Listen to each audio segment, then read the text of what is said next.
Use होते हैं, जिनमें से सिर्फ 3 आप लोगों को पढ़ाऊंगा।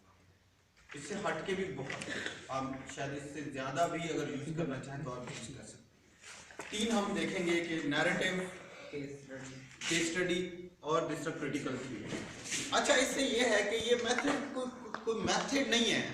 I just ask question from you, literature में डाटा क्या होता है? नॉवल हो गया, ड्रामा हो गया, उसको कोई रिसर्च करनी होगी तो उसमें जो गैप होगा वो हम रिसर्च करेंगे। अदर नॉवल में डाटा क्या होगा? क्वांटिटेटिव में तो हम अगर लैंग्वेज पे कर रहे हैं तो जो लोग स्पीकिंग कर रहे हैं हम उनसे ले लेते हैं डाटा, जो राइटिंग कर रहे हैं उनसे लेते हैं, तो रिस्पोंडेंट्स बनते हैं ना। लिटरेचर में who is the respondent? जो ऑलरेडी एग्जिस्टिंग आर्टिकल जिस तरह से वर्क है information. Ali, novel, drama, poetry, literature में ये चीजें होती हैं, तो इसमें डाटा क्या है? सर यही तो डाटा है। एक्सीलेंट, यही डाटा है। Clapping for Ali. तुम हर हफ्ते में एक दफा बीमार हो जाया करो, दिमाग ठीक रहेगा। लिटरेचर में आपका डाटा क्या है? जो लिटरेचर प्रोड्यूस हो चुका है वो ही डाटा है। Got it? यस। अब अगर आप एक नॉवल पे रिसर्च कर रही हैं, पूरे का पूरा नॉवल आपका डाटा है।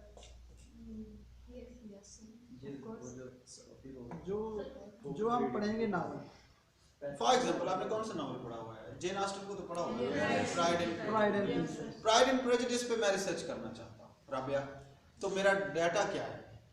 सारा प्राइड एंड प्रेजुडिस मेरा डाटा है। नो सर, हम सारा पहले से पढ़ लेंगे और फिर उसके जो मेन पॉइंट फैक्टर्स होंगे जहाँ इरिटेशन है, क्योंकि आज इसने जमाई ली तो चाहे इस पे पढ़ने वाली है। डाटा जो है, देखिए हमने वहां क्या किया था कि बहुत सारा डाटा है, हम उसके लिए सैम्पलिंग करते थे। लिटरेचर में कोई सैम्पलिंग नहीं होता, ठीक है ना। लिटरेचर में डाटा क्या है? जो नॉवल, ड्रामा, पोएट्री, जो पोएट्स जिन्होंने लिखा हुआ है, that is actually the data. अब नॉवल पे जब रिसर्च करेंगे वो सारे का सारा तो डाटा नहीं हो सकता, उसमें से कुछ स्पेसिफिक चीजें ही डाटा के तौर पर यूज होंगी, जिसको आप अपनी एविडेंस, अपने आर्गुमेंट के तौर पर यूज करेंगे। Got my point? ये समझ आ गई ना। अब ये आपकी अपनी मर्जी तो नहीं है कि आपका दिल चाहे जिस लाइन को उठा लें, आपका दिल चाहे जिस वर्स को उठा लें, आपका दिल चाहे जिस कैरेक्टर को उठा लें। आपको डॉरोथी पसंद है, वो जेन ऑस्टन में कौन सी, मुझे एलिजाबेथ डॉर्सी पसंद है, मुझे एलिजाबेथ पसंद है, मैं उसको उठा लूँ। नो वे, इस तो नहीं हो सकता। क्यों? कि कौन सी वो रीजन होगी? उधर तो हमने देखा था कि हम सैम्पलिंग कर लेते थे, रिसर्च क्वेश्चन कर लेते थे, उस पे देखिए हाँ हम क्या करेंगे ऐसे। स्पेसिफिक करेक्टर कि जो भी स्पेसिफिक डाटा है पहले उसको कलेक्ट करके। सर मेन कैरेक्टर्स भी तो मतलब जो एक तो माइनर कैरेक्टर्स होते हैं, एक मेन कैरेक्टर्स होते हैं, ज्यादा इंपॉर्टेंस तो मेन कैरेक्टर्स पे दी। सर जहाँ पे इरिटेशन उनकी है, जो कन्वर्सेशन होगी। एक्सीलेंट, आपकी क्यूरियोसिटी भी मैटर करती है। जैसे मैंने मेरी रिसर्च क्या थी, उसमें थी the return of the native पे। मैं हैरान था कि रिटर्न ऑफ द नेटिव में वो कैरेक्टर मर क्यों जाते हैं जो चेंज नहीं होते, और जो चेंज हो जाते हैं वो बच क्यों जाते हैं। दैट वाज माय क्यूरियोसिटी, कैसा क्यों होता है? जो लोग अपने हालात में फ्लेक्सिबिलिटी, अपनी सिचुएशन में, अपनी थिंकिंग में वक्त के साथ नहीं लाते, दे विल डाई, वो डूब जाते हैं ना एंड पे। The return of the native आप लोगों ने पढ़ा हुआ है, आप लोगों ने, हमने पढ़ा था, तो वो डूब जाते हैं एंड पे, मर जाते हैं वो नदी में। और जो लोग वक्त के साथ साथ चेंज होते हैं, देखते हैं कि ये हालात इस तरह है, वो बच जाते हैं। That was my curiosity. जब मेरा डिफेंस हुआ था तो मेरे से सुपरवाइजर ने यही पूछा था और मैंने उसे यही बताया था कि मुझे क्यूरियस लगता था ये, तो इसका कहते क्या आंसर दूंगा, फिर मैंने आंसर बताया। कोई लंबी बात है, उसको छोड़ दें आप। क्यूरियोसिटी एक फैक्टर हो सकता है, गुड। और कुछ irritation, curiosity, one and same thing. Anyone else? Literature में दूसरा है कोई दिलचस्पी? किस चीज में दिलचस्पी है लिटरेचर? बिल्कुल नहीं है। शेर व शायरी में है, वो लिटरेचर नहीं है। उर्दू लिटरेचर, उर्दू अदब एक ही बात हो गई। देखें लिटरेचर में यहाँ भी वही बात आ गई कि आपका रिसर्च क्वेश्चन मैटर करता है। आपने किस तरह का रिसर्च क्वेश्चन फ्रेम किया हुआ है, आपकी इरिटेशन क्या है, वो मैटर करती है। ठीक हो गया ना। लेकिन जब आप लिटरेचर की रिसर्च की तरफ जाएंगे, जो चीज ज्यादा मैटर करती है वो क्या मैटर करती है? वो क्रिटिसिज्म मैटर करती है, जो आप पढ़ कर आए हैं अभी पिछले सेमेस्टर में, कि लिटरेरी क्रिटिसिज्म क्या है। लिटरेचर पे जिस तरह एक लाइफ पे क्रिटिसिज्म बिल्ड की जाती है कि ये चीजें ऐसे हैं ऐसे हैं ऐसे क्यों हैं, लिटरेचर पे भी एक क्रिटिसिज्म बिल्ड होती है। ठीक हो गया ना? मोस्ट ऑफ द रिसर्च उस क्रिटिसिज्म को सामने रखकर की जाती है। जैसे मैंने कल आप लोगों को एक मेथड बता रहा था लिटरेरी थ्योरी वाला, जो बहुत अहम है। ठीक हो गया ना? अब हम 5-6 में आप लोगों को क्रिटिकल अप्रोचेस समझाऊंगा जिसको आपने सिर्फ समझना है, वो बहुत इंपॉर्टेंट है आपके डाटा कलेक्शन की। वो एक अप्रोच आपको समझ आ गई, आप उसको सामने रख के लिटरेचर से डाटा उठाएंगे। वो किसी पोएट्री से उठा रहे हैं, किसी नावल से उठा रहे हैं, जिस चीज से भी उठा रहे हैं। ओके, क्लियर हो गया? इस बात को क्लियर कर लो कि लिटरेचर में डाटा कलेक्शन से पहले एक क्रिटिकल एप्रिसिएशन डेवलप की जाती है, एक क्रिटिकल अप्रोच बनाई जाती है कि इसको क्रिटिकली कैसे देखना है। ठीक हो गया ना? जैसे आप लोगों ने वो अरिस्टोटल का भी पढ़ा होगा और हाँ, वही सेंट्रल क्वेश्चन लिटरेचर में क्या है, how do we study literature. हम लिटरेचर को कैसे स्टडी करें? हमने कहा कि हाउ डू स्टडी ह्यूमंस, कहते हैं ऑब्जर्वेशन कर लेंगे, हम कहते हैं क्वेश्चनर्स बना लेंगे, इंटरव्यू कर लेंगे। Here is again the central question, how do we study literature.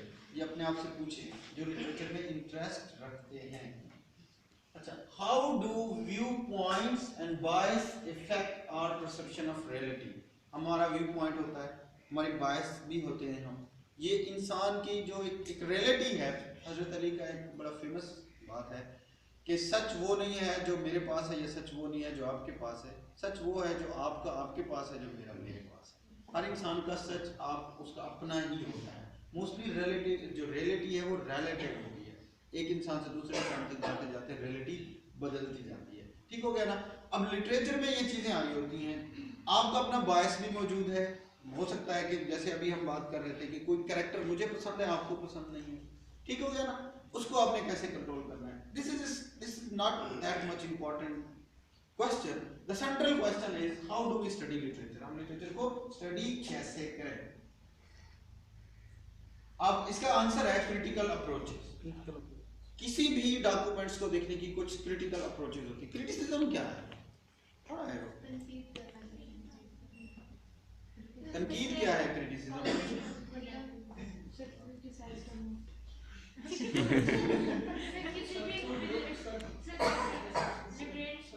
Sorry sir एक बात, सर एक जो चीज होती है वो हमें अच्छी नहीं लगती तो हम उसको तनकीद ही करते हैं।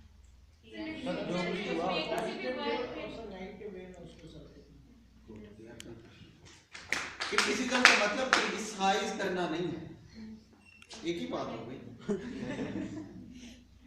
क्रिटिसिज्म का मतलब होता है जज करना, पॉजिटिव और नेगेटिव, अच्छाई और बुराई को देखना, इवैल्यूएट करना।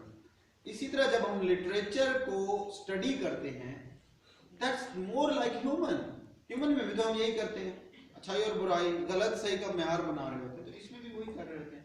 हमने ये देखना होता है कि अच्छा लिटरेचर कौन सा है, बुरा लिटरेचर कौन सा है, इस लिटरेचर का इम्पैक्ट क्या है, इस लिटरेचर का इम्पैक्ट क्या हो सकता है। कि एक शेर, मैं एक शेर सुनाऊं, एक वर्स सुनाऊं, आपको बहुत सारे लोगों को अच्छी लगे और बहुत सारे लोगों को ना लगे। इसका है मोमिन का है शेर, कल शब जो मस्जिद में जा फंसे मोमिन, कल शब जो मस्जिद में जा फंसे मोमिन, रात काटी खुदा खुदा करके। अब इसके कितने मीनिंग बनते हैं? एक मीनिंग ये बनता है कि सारी रात वो इबादत करता रहा, लेकिन ऊपर वाले शेर से बनता है क्या, जा फंसे मोमिन, मस्जिद में जा फंसे मोमिन, रात काटी खुदा खुदा करके। अब एक शेर है, ये वर्स है, इस पे आप बहुत सारे लोगों का शायद बहुत सारा इम्पैक्ट हो। इसी तरह ही मोमिन का एक और शेर है जिसपे गालिब ने कहा था मेरा सारा दीवान ले लो और मुझे ये शेर, कोई दूसरा नहीं होता। हाँ, आयशा ने बोला है। हाँ, तो अब इस शेर को तुम मेरे पास होते हो गोया जब कोई दूसरा नहीं होता। अब कोई कहता है जी वो महबूब उसको इतना पसंद था, कोई कहते हैं कि महबूब तो ऐसा हो ही नहीं सकता, जिसे खुदा के लिए कहा गया। अब एक एस्पेक्ट उसको जज करने का और है, दूसरा एस्पेक्ट जज करने का और है, तो इसी चीज को क्रिटिसिज्म कहते हैं। खुदा के बंदो, समझ गया ना? और एक तरीके से जज करना, दूसरे तरीके से जज करना, तीसरे तरीके से जज करना, ये सारी अप्रोचेस बन जाती हैं। ठीक है ना? किसी चीज को देखने का अंदाज, ये हम अप्रोच कहते हैं। तो लिटरेचर को हम क्या कहते हैं? क्रिटिकल अप्रोचेस से हम क्या देखते हैं? Literature. What do we read, why do we read, how do we read. ठीक हो गया ना? ये खुद से क्वेश्चन पूछा करोगे आप, ये चीज पढ़ते हैं, क्यों पढ़ते हैं, क्या पढ़ते हैं। मतलब का शुक्र है आप तो पढ़ते ही नहीं, लिहाजा परेशान होने की जरूरत नहीं है। ये फिगर बहुत इंपॉर्टेंट है अगर आप लिटरेचर की सारी क्रिटिसिज्म और रिसर्च को समझना चाहते हो। ये ऑथर है जिसने लिखा है, ठीक हो गया ना? ऑथर की अपनी जिंदगी है, शादीशुदा होगा, उसके बच्चे होंगे, पहले वो खुद बच्चा होगा, वो बड़ा हुआ होगा, किसी इलाके में रहा होगा, उसकी एक अपनी दुनिया है पूरी, ठीक है ना? ओके। उसके बाद एक दुनिया वो है जो पीछे से लेके आ रहा है, मीन उसके जिस इलाके का था वहां से। एक वो खुद है, एक उसने जो चीज लिखी है, नावल है, शेर है। जिसमें गालिब के अभी गालिब के अशार में पढ़ने में इतना मजा नहीं आता मुझे जितना उसकी लाइफ के वो वाकयात पढ़ने में मजा आता। तो वो उसकी एक लाइफ है, ठीक हो गया ना? उससे समझना चाहिए उसको भी। एक उसका काम है, तीसरा उसका ऑडियंस है, ठीक हो गया ना? अब देखिए यहां से यहां तक कितनी चीजें हैं जो एक लिटरेचर के एक वर्क पे मैटर कर रही हैं। आगे हैं, ये रियल वर्ल्ड भी मौजूद है जो आज की दौर है या जो उस दौर में एक दौर वक्त था, टाइम था, चेंज था। ओके। अभी आप कौन सा नॉवल वगैरह पढ़ रहे हैं? पढ़ रहे हैं to the light to the lighthouse पढ़ रहे हैं ना, वर्जीनिया वुल्फ का। अब वर्जीनिया वुल्फ में का एक दौर था जिस दौर में वो रही है, ठीक हो गया ना?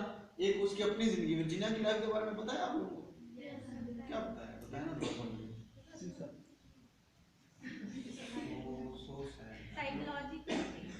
वो खुद साइकोलॉजिकल थी, वर्ल्ड वॉर की वजह से हुई थी।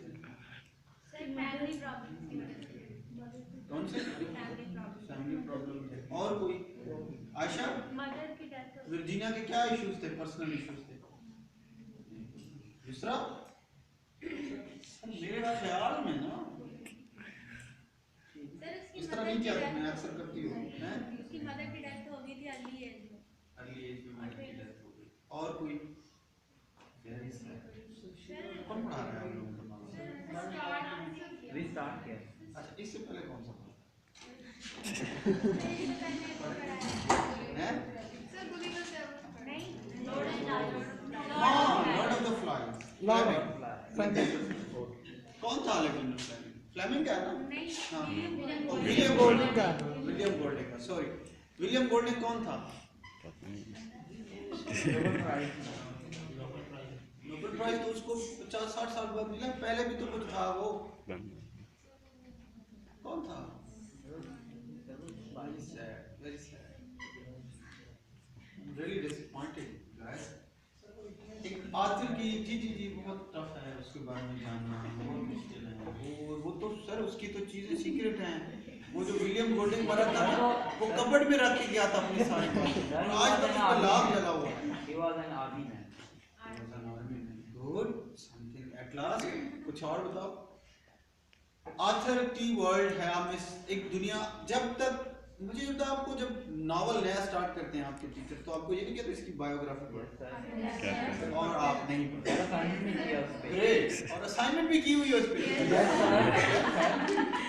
Clapping for batch. You really inspired me.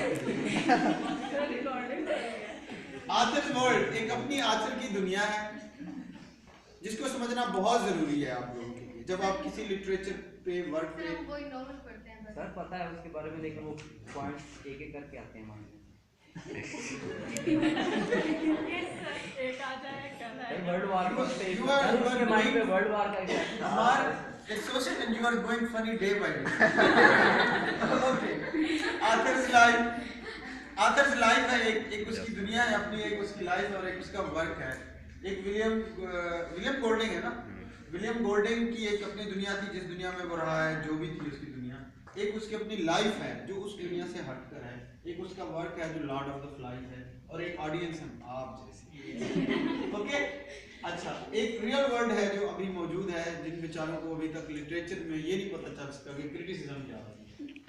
एक उससे हटके भी दुनिया होती है, बियॉन्ड, इसको मेटाफिजिकल वर्ल्ड कहते हैं, ठीक हो गया। और एक अदर लिटरेचर भी होता है, फॉर एग्जांपल अगर विलियम गोल्डिंग का लॉर्ड ऑफ द फ्लाइज है तो टू द लाइट हाउस भी है वर्जीनिया, ठीक हो गया।